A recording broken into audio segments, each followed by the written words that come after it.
Good afternoon, folks. Thank you for joining me. Hope you're having an epic day out there. I thought I'd start today's video a little bit different by making a confession. Come here. I like bass. I've got a soft spot for it. Right.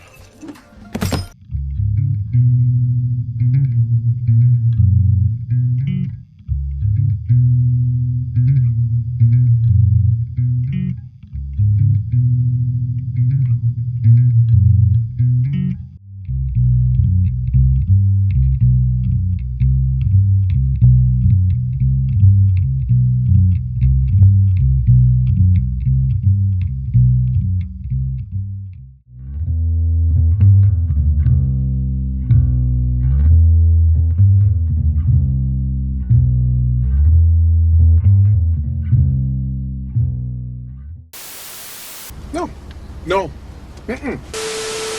Nah, in all seriousness, when I was a teenager, I joined my first band. I mean, all we did was cover Cold and Korn songs, but I really grew to love the instrument. I went to countless jam and practice sessions with my old Ibanez Geo, and hell, those were awesome times. I also grew up listening to bassists like Ryan Martini, Sam Rivers, Justin Chancellor. In recent years, I've really come to respect YouTube bassists like Davey 504 and Charles Berthoud. If you don't know who they are, check them out. You owe it to yourself.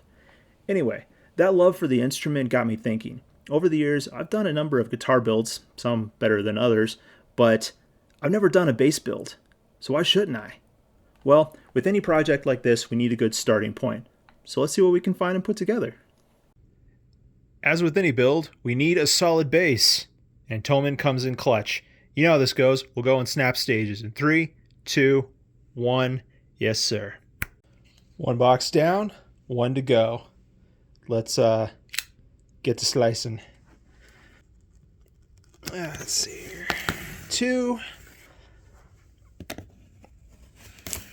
3. Should do that.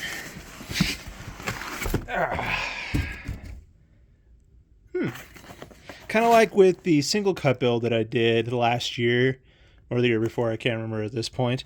We have compartmentalized boxes. Looks like we have all of the electronics. Yeah. Alright, so we got the stock pickups, which, I haven't really decided everything that I'm going to do with this build.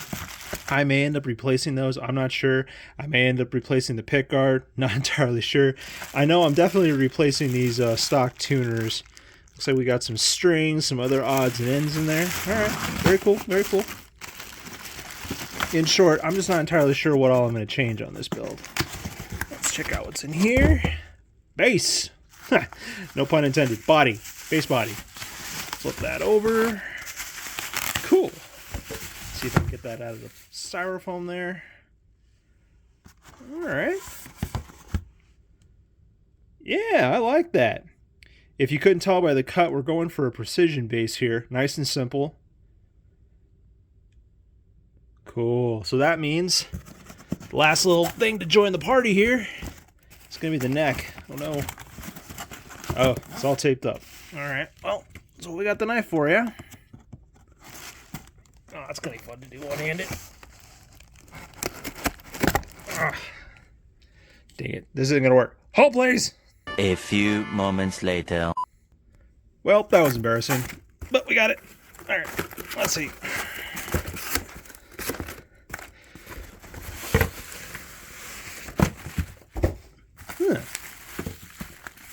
Alright.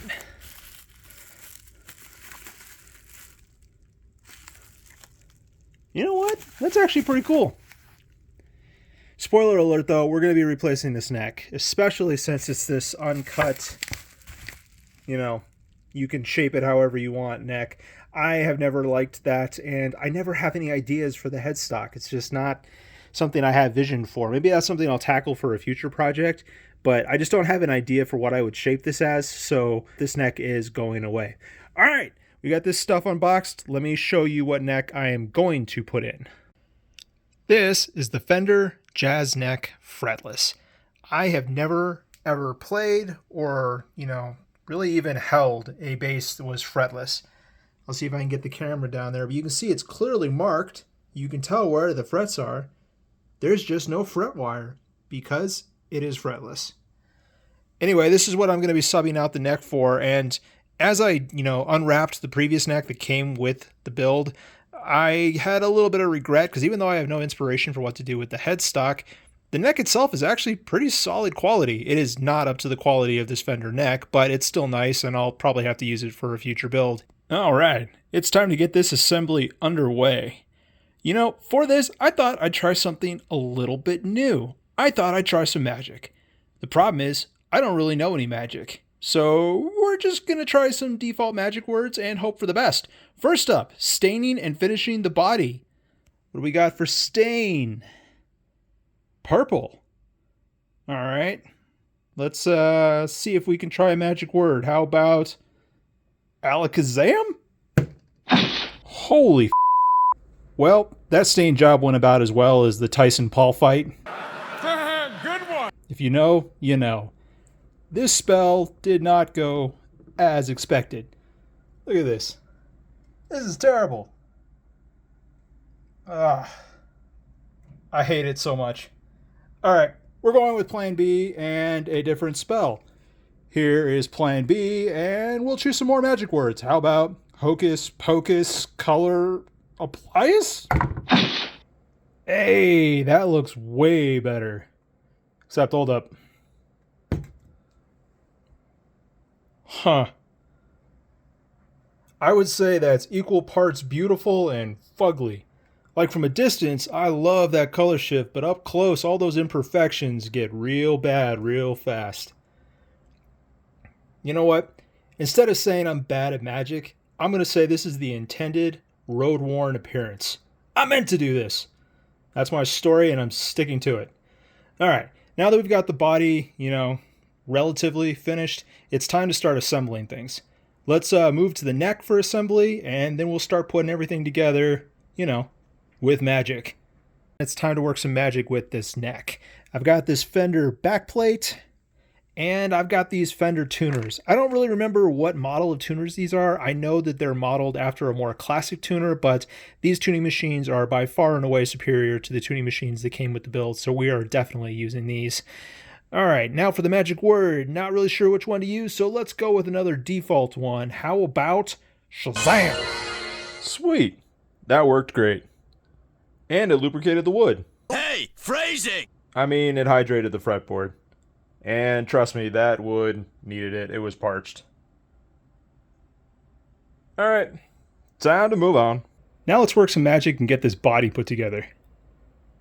Hey, check it out. The same spell that painted the body also painted the pickguard. Although that came out like 1,000 times better. Why couldn't the body look like this? Whatever. You know what? I do need to do better on this body though, so let's use an implement. I'm going to use a screwdriver as a wand.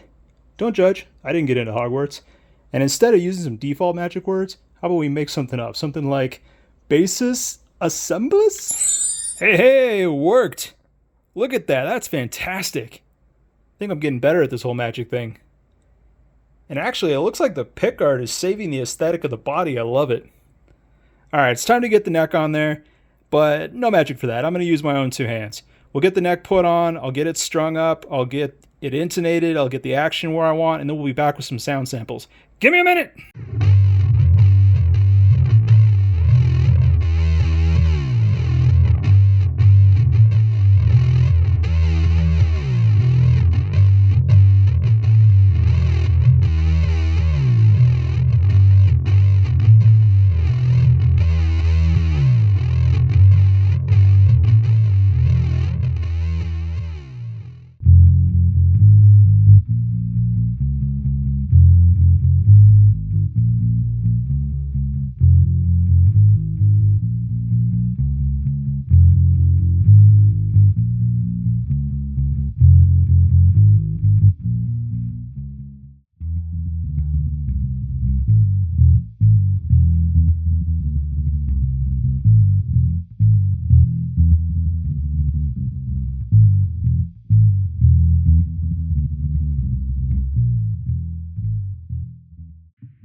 And that concludes this Franken bass assembly. Honestly, this project was a lot of fun, but it definitely came with its ups and downs. The biggest downs obviously being the paint job. The paint was a battle I fought and lost. It didn't matter how many times I stripped off the bad paint, reapplied primer, reapplied paint. It didn't get better, it got worse. So I took the best of what I had and covered it in a ton of clear coat. Honestly, I was a bit hesitant to finish this project and share it with you all. Mostly because the last time I worked with paint in an assembly project, people hated it. They hated it. And they weren't shy to let me know in the comment section. From afar, I think this bass actually looks pretty cool, and the few people that I've shared it with in person have been kind enough to agree with me. However, up close, all the imperfections and difficulties become painfully obvious. If the paint on the body had come out as good as the paint on the pickguard, I'd be stoked. Instead, the paint on the body will have to serve as a lesson for future endeavors. Paint aside, this project more or less came out and went the way that I wanted it to. Please forgive the magic assembly gimmick. It was silly, but I wanted to see it through. The bass feels really good to play, and I think it sounds decent. The Fender neck feels and has the quality that I've come to expect from Fender necks, and the Harley Benton electronics and pickups sound better than anticipated. The strings were also a surprise standout. I didn't think that flat wound strings would feel quite as good as they did, and I wasn't quite prepared for the sound that they made. At first, I wasn't sure if I loved or hated that kind of singy wah sound that they make, but I actually like it. I enjoy it. I can't say that I'd readily use flat wound strings on a fretted bass, but they do work perfectly for this fretless bass. I did get a small curveball thrown at me while stringing up this instrument. When I started stringing everything up, I found out that the nut was improperly filed. It didn't fit the strings at all. Additionally, the bass didn't have a string tree, which I didn't know was necessary on a P-bass. Keep in mind, this is my first bass assembly. Anyway, those two problems forced me to bring this bass to my local guitar techs. They went ahead and installed the string tree for me since I didn't already have one, and they filed the nut to properly fit the strings. While they were at it, they also did an action and intonation setup. By the time I got it back, the bass was looking and sounding fantastic. And there we go. Overall, I'm very happy with this assembly. I do have some significant regrets regarding the paint job, but hopefully those regrets will turn into better results in future efforts. Technically, this is the outro to the video. However, there is an afterword. With that said, thank you guys so much for watching. I hope you have a great rest of your day. Take care of yourselves, find a smile, and I'll see you for the next one. Hey guys, thanks for sticking around. I just wanted to take a minute and talk, and please forgive me because I'm going to wear my emotions on my sleeves just a smidge. I don't shoot these videos in a linear fashion. The video's done when it's done. I shoot the clips as a matter of convenience. Some parts take longer than others, whatever. Anyway, I had just finished shooting the intro where I put up images of, bassists that I grew up with. I just finished attempting the rearranged riff, and I was done for the day. I shut down. The wife and I went to go watch some TV. I casually flipped open my phone, started going through the news, and I see the Rivers had passed. And I had this moment of shock, like, wait a minute, really? Sam Rivers is gone? I just finished putting his image in my intro. I just finished attempting the rearranged riff, and he's gone? And that kind of opened up this floodgate of emotions. I realized that I've been with Limp Bizkit from the start. You can say what you want about Limp Bizkit and their music, but I've always enjoyed them. From Counterfeit and Faith, to Chocolate Starfish and the hot dog flavored water, to when Borland came back and they dropped The Truth. I've been with them through all of it. And regardless of the song, I've always really, really enjoyed Sam Rivers' playing style, his sound, and then paired up with Wes Borland, I loved it all. I even saw Limp Bizkit at Summer Sanitarium in 2003 with Metallica and Mudvayne, Deftones, Linkin Park, and trust me, Limp Bizkit killed it at that show. I wish I had some clips to put up, but that was kind of before cell phones had good recording capabilities, so I don't have anything like that, but I will always remember that show. I said it in the intro, I'll say it again, Rivers has just always been an inspiration of mine, so to find out that he's gone kind of felt like losing a little bit of my childhood.